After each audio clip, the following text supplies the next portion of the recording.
Hey everybody, it's Jason with Revive Texas. I just want to say thank you so much for all your prayer, your love, your support. We cannot do what we do without you. And I just want to take a little bit of your time to let you know what God's been doing over the last couple of months. We've seen some amazing things from Sweetwater, Texas to Cartersville, Georgia, and even here in our backyard in Fort Worth. Man, God is on the move. And so thank you for all your love and prayer, and here we go. The last week of September, the 27th through the first week of October, October the 3rd, we were in Sweetwater, Texas, Revive Texas Sweetwater, and it was one of the most amazing times in a city that I've had.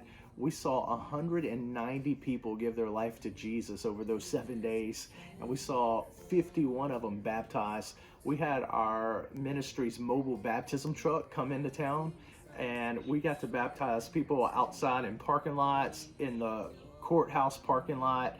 One night we did a worship set and preached the gospel in the parking lot of a gas station in a rougher part of town.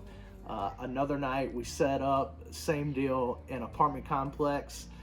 People gave their life to Jesus and got baptized right then. It was such an amazing time.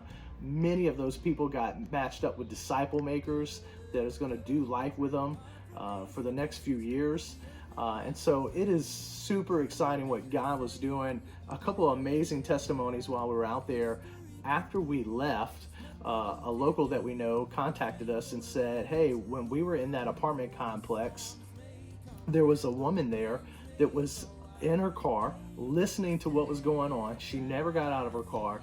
She never spoke with any of our team or any of the locals that was there with us, but God convicted her and she gave her life to Jesus, and she contacted this person that we know. She had been struggling with some meth addiction, and he was able to get her put into a rehab facility, a Christian rehab facility. And so God is amazing. He told us that we are not even able to see all the things that God's doing through our ministry, and that was super encouraging to me, and I was super blessed by that testimony. A lot of the activities during that week got put on social media. People were putting it on Facebook, and one of the local pastors told us after we had left that a few days after we had left, one of his friends that he went to high school with saw what was happening on Facebook and saw the videos of people giving their life to the Lord and getting baptized, and reached out to his pastor friend that he went to high school with and gave his life to Jesus. He said, I want what you have. And so even after we're gone, the locals, the remnant there is still on fire. They're still going out. They're still sharing the gospel and seeing a move of God in Sweetwater. It was amazing.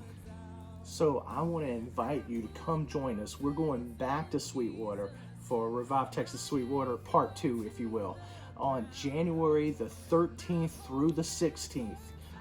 Come be a part of it. Come see what God's doing. We would love to train and equip you, and also just so you can catch a glimpse of the fire of what God is doing and bring it back to your local community. So come with us to Sweetwater, Texas, January the 13th through the 16th.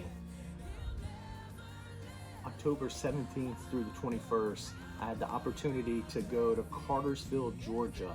A good friend of mine, Wesley Morris, was facilitating Revive Georgia there in Cartersville. And it was such a sweet time. We got to see 24 people give their life to Jesus. 19 people were baptized. 20-something people were matched up with disciple makers. We had a baptism truck there in Georgia as well, and so it was really cool. People were getting baptized in the church parking lot, and the parking lot of the courthouse again. A couple of the times while we were there, we set up outside, did worship, proclaimed the gospel, and went and hit the streets from there. So it was really a cool time. Another neat thing about being in Cartersville is it was the home of Sam Jones. And if you don't know who Sam Jones is, he was an evangelist in the late 1800s. People say that Billy Graham was the Sam Jones of his time. Sam Jones saw thousands of people come to know the Lord, and actually the Ryman Auditorium in Nashville was built specifically for Sam Jones to preach the gospel. And directly across the street from Sam Jones' house, where we got to visit, was the place where Lottie Moon said yes to the call of missions on her life. And if you don't know who Lottie Moon is, she went to China, was the first woman missionary in China, and in her name, billions of dollars have been raised for missions in Lottie Moon's name. And so directly across the street from Sam Jones' house was Lottie Moon's, the church where Lottie Moon said yes to missions. And so it was really a sweet time of seeing history, but also feeling like you're taking up that mantle of sharing the gospel and going, just like Matthew 28 says, go, make disciples. So I was super encouraged by being there. On October 30th and 31st, I got to take the kids to downtown Fort Worth, where we partnered with another ministry called the Circuit Riders, where we set up in the Water Gardens in downtown Fort Worth and worshiped on Friday night and Saturday night. And during the day on Saturday, we went out and shared the gospel. There's a lot of homeless people in that area, so we got to minister to them. And it's a proud dad moment to see your kids out with you worshiping in public in the downtown Fort Worth and sharing the gospel. And so that was probably the best Halloween I ever had. It was really a sweet time. So God is good. And I just want to thank you again for all your support. If you feel like God is prompting you to support us financially, I'm going to put the link to our donation page right here below. And one last thing, tomorrow is election day. And no matter what happens, know that God is not surprised. God is still on the throne, and Jesus is King. I love you guys. Bye.